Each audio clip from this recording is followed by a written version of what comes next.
Thanks, Michael, I guess. I have questions for each of you.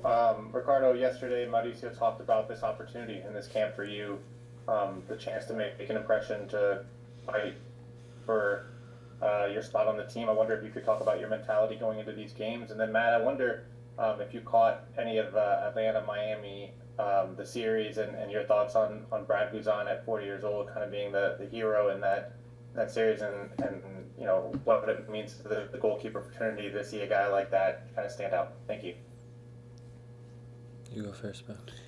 Yeah, I think in terms of mentality coming into this camp, I think my mentality throughout every single camp is the same.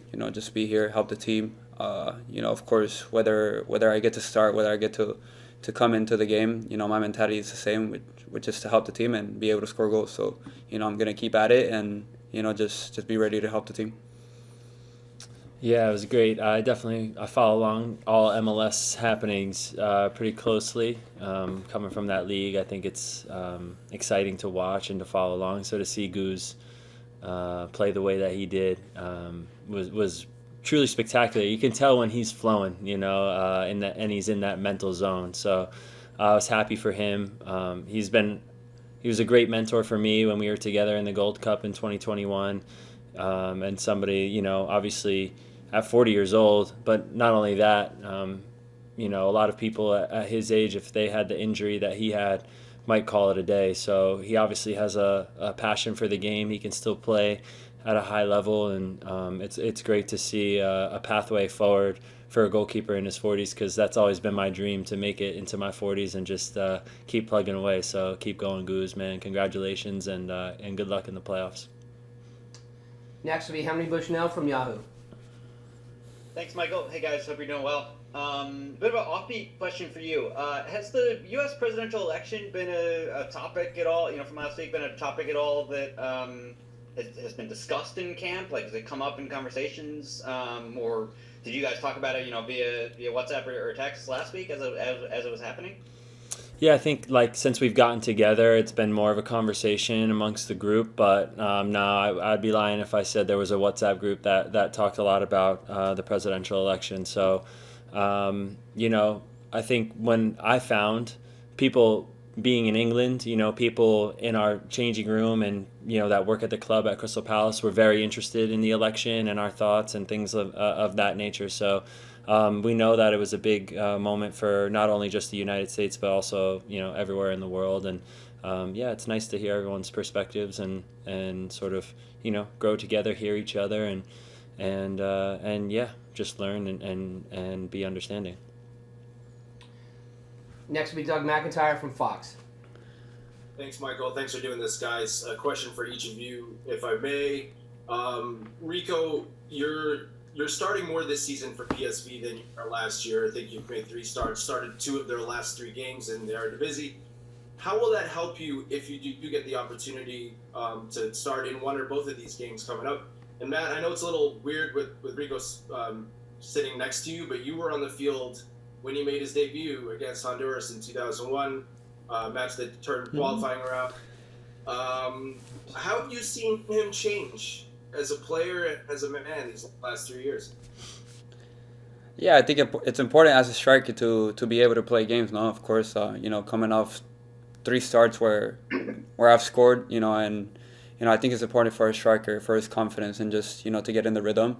And coming into this camp, like I've said, my mentality is the same no matter where I am. And so I think it helped me just be in the zone and be ready for when my name's called up to score goals.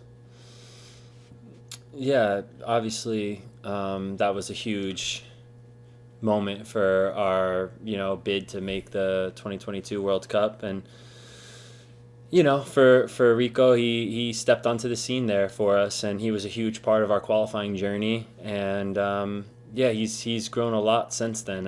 And there's been ups and downs, no doubt. But I think for me, watching him mature as a young man has been special. I mean, I'm 30. I feel like kind of like a little bit more than a big brother to him, because I never had younger brothers. I never had anybody like that. But the things that he's gone through as a professional have been very challenging. And for him to have the mentality that he still has, it's easy to just be like, oh, the cards are stacked against me and I'm gonna, shy away from it, and it's just not happening for me. But no, he's continued to knock down barriers, knock down the door, scored Champions League goal, if I'm not mistaken, and things like that. So he's grown a lot, and he's a really crucial player to our national team since that moment in Honduras. But don't forget about the save I made in the second half to keep it 1-0 and then allow him to come on and do that. You know what I mean? So don't forget about that. That's important. That's important. That's Gotta give their important. credit. That's important.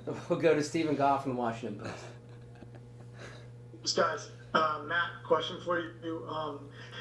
Mauricio has emphasized the importance, obviously, of playing regularly overseas, and all coaches do that, of course. I was wondering what his message directly to you has been in terms of getting minutes in between national team camps, and how you process that in terms of how it relates to your national team status.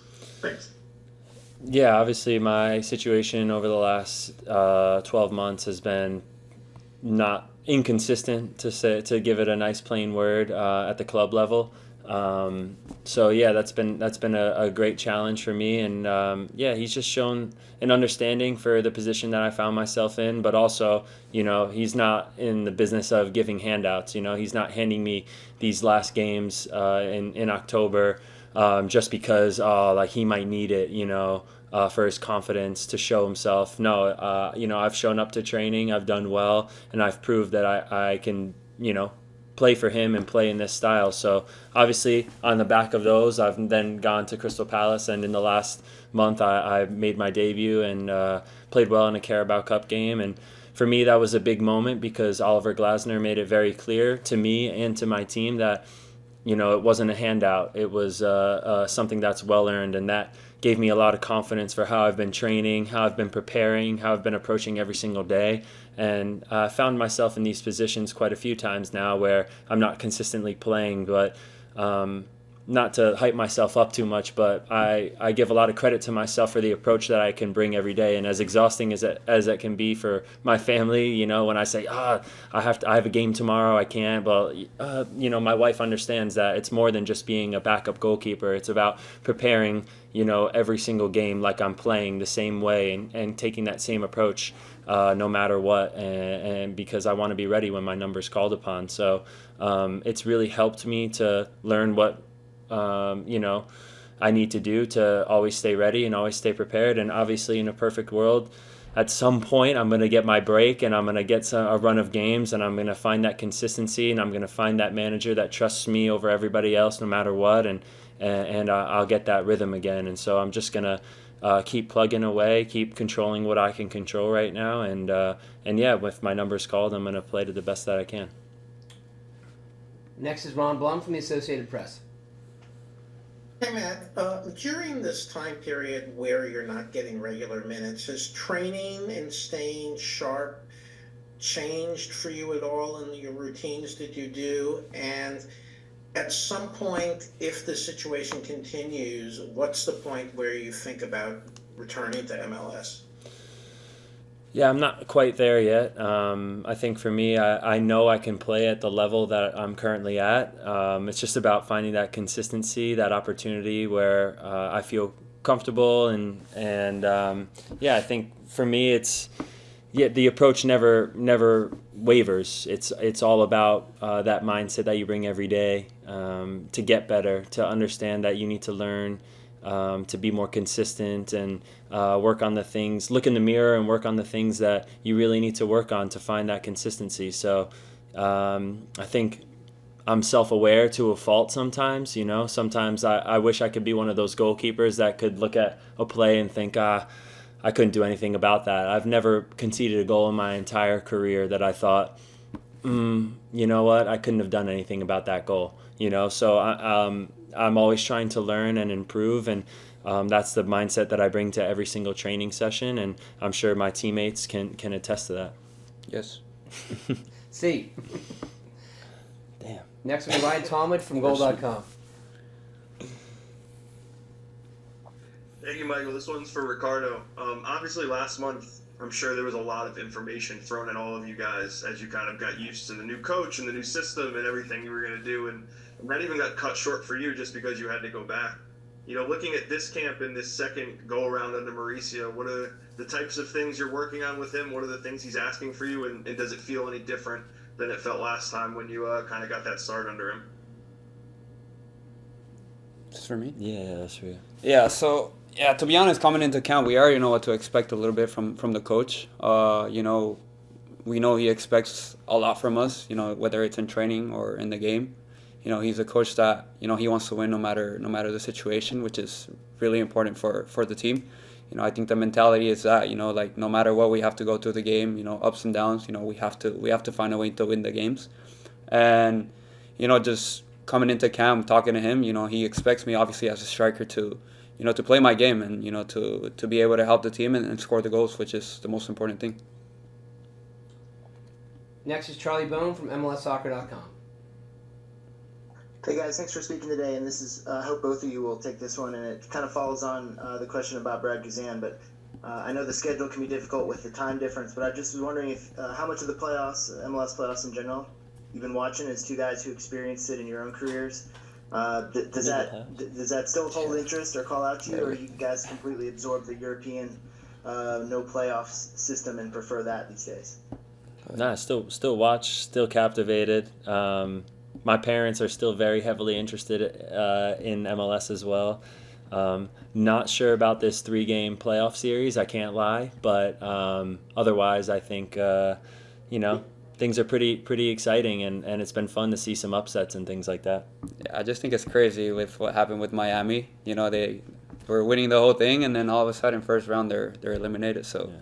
I experienced that as well. Being Crazy, winning a supporter shield is crazy. almost like a curse right now in MLS. It's crazy. We'll continue with Mike Whitala from Soccer America. Thanks. Matt, I figure you get a very good view of the U.S. attackers and how they play and how they shoot. Can you share your view on what makes Ricardo an effective center forward, and you know any qualities he might have that make him successful in his position from the way you see it when he takes shots at you?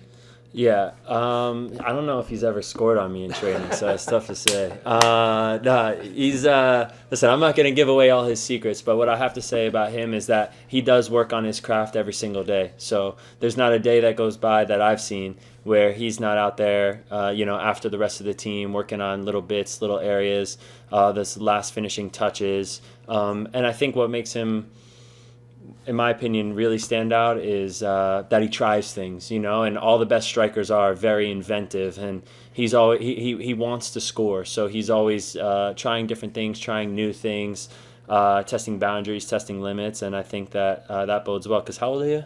21. 21? 21. Come on, guys. Okay, 21. Enough said. 21.